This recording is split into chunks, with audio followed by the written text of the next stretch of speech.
Hello, my friends. There is something that changed the entire course of human history. And yet, we almost never notice it. What if I told you? This one thing is the reason you are here today. Imagine this. It is night. The world is completely dark. No cities. No lights. No sound of machines. Only the wind and the unknown. You are sitting on the ground, cold, hungry, listening. Because in this world, you are not the strongest. You are not the fastest. You are not the most dangerous. You are vulnerable. So let me ask you something. How long could you survive in complete darkness? Would you run, or would you stay? And then, something appears. A light, small, flickering, alive. Fire. But what would you feel the first time you saw it? Curiosity or fear? At first, humans did not know how to make fire. They depended on it completely. So where did it come from? Nature. Lightning struck the earth, and forests burned. Volcanoes erupted, sending heat and flame across the land. Wildfires spread for days, sometimes weeks, and early humans kept their distance, watching, waiting. But here is the real question. Why didn't they run away forever? Why come back? When the fire was gone, they moved closer to what was left behind. Burned ground, warm earth, animals that had not escaped. And this changed everything. Because for the first time, fire gave something back. Food. But why did that matter? Because cooked food is different. It is softer, easier to eat, easier to digest. It gives more energy. And what happens when the body suddenly has more energy? Something begins to change. Not just outside. Scientists believe this started more than 1 million years ago. Long before modern humans. Early humans like Homo erectus may have been the first to use fire in this way. They did not create it, but they learned from it. And slowly, the human body changed. The jaw became smaller. The teeth became weaker. But the brain grew larger. The body became weaker. But the mind became stronger. Fire did not just help humans survive. It changed what it means to be human. And this raises a deeper question. Did humans control fire? Or did fire begin to shape humans? For hundreds of thousands of years, humans followed fire. But here is something strange.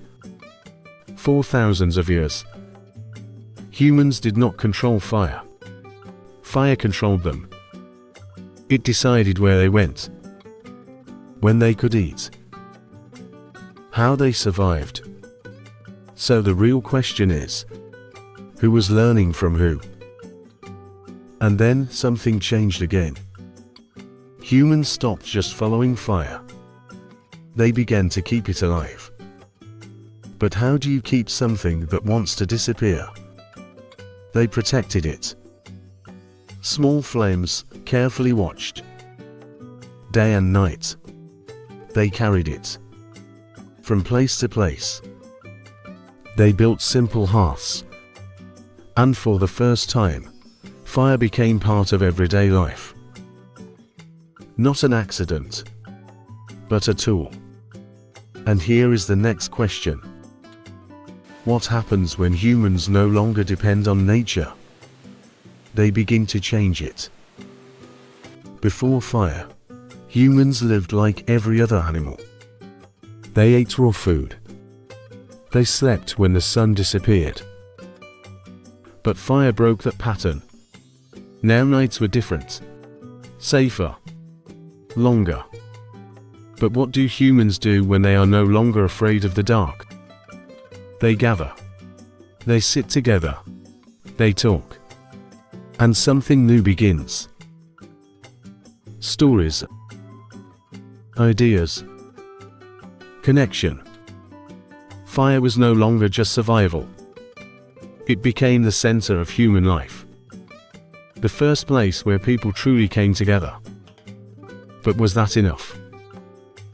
No, because humans did something else. They asked questions. How can we make fire? Not just find it.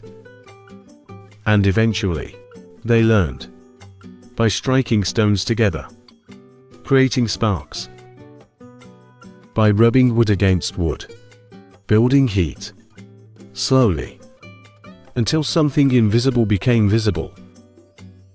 A flame. And now the question changes. What happens when humans can create fire anytime they want? Everything accelerates. They clear land. They cook more food. They stay in one place longer. Small groups become communities. Communities become villages. Villages become civilizations. We did not just use fire. We built the world with it.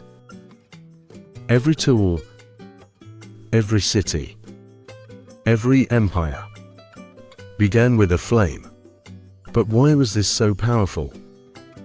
Because fire could change matter itself. And that led to something new. Metal, copper, bronze, iron, stronger tools, better weapons, faster progress. And here is the truth. Power was measured by how well you controlled fire. The more fire you control it, the more the world changed for you. And the less control you had, the more it changed you. Empires rose. Wars were won. Because of fire. But let me ask you something. If something gives so much power, what is the cost? Because fire has always had two sides. It creates. And it destroys. Cities burned. Forests disappeared. Lives were lost in seconds. Fire does not choose. It simply follows its nature. So what did humans have to learn? Not just how to use it, but how to respect it. And then fire became something even bigger. Energy. But what does that mean? It means fire changed form. Steam engines. Factories. Machines. The Industrial Revolution was powered by fire. Hidden inside coal. Inside fuel. Inside engines. No longer always visible but still there. Still shaping the world. And today fire is everywhere. In your kitchen. In your car. Inside electricity. Inside technology. You may not see it, but it is always there. Quiet. Controlled. Essential. But here is something strange. In a world full of screens, why are we still drawn to a simple flame? Why do we sit in silence, watching it, It does nothing. It does not speak. And yet we cannot look away. Why? Maybe because fire is not just outside us. It is inside us. That same spark that made the first human step closer instead of running away. That same spark that made us ask questions. What is this? How does it work? What can I do with it? And now I ask you, do you still feel that spark? Or have you forgotten it?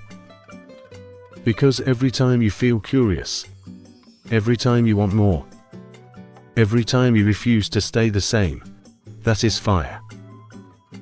Not the one that burns, but the one that moves you forward. And maybe nothing has really changed. At the beginning of this video, you were sitting in the dark, cold, quiet, uncertain. And then a small light appeared, a flame. You watched it. You followed it. You stayed. And now you are still here. But why? Out of everything you could be doing, you stayed. That means something. Because deep down, there is a part of you that is still searching, still curious, still moving towards something you don't fully understand yet. Just like the first human who stepped closer to fire. Not because they were sure, but because they felt something. A pull, a question, a spark. So before you leave, don't just close this video. Pause, just for a moment, and ask yourself, what is your fire? What is the one thing in your life that feels uncertain? A little dangerous, but impossible to ignore.